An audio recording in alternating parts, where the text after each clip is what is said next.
Cinema మాత్రమే కాదు, food బిజినెస్లో కూడా మన టాలీవుడ్ స్టార్ హీరోలు తమ సత్తా చూపిస్తున్నారు.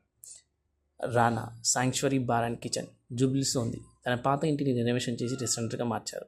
ఫిలింనగర్లో ఉన్న మంచి విలాసవంతమైన restaurant. Anand Deverakonda good vibes only coffee పేరుతో కాజాగూడలో పెట్టారు. ఇక్కడ కాఫీ చాలా స్పెషల్. నాగ చైతన్య మాదాపూర్లో షోయు పేరుతో రెస్టారెంట్ స్టార్ట్ చేశారు. హైదరాబాద్లోని మొట్టమొదటి ఖరీదైన పాన్ ఏషియన్ క్లౌడ్ కిచెన్లో ఒకటిగా పేరుగాంచింది.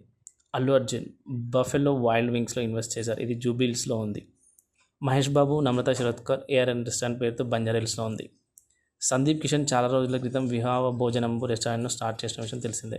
ఇది చాలా బాగా పాపులర్ అయింది.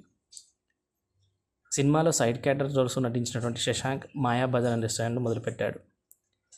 డైరెక్టర్ సురేందర్ రెడ్డి ఉల్వచార్ అనే రెస్టారెంట్ ఓపెన్ చేశాడు. ఇక్కడ ఉల్వచార్ బాగా ఫేమస్.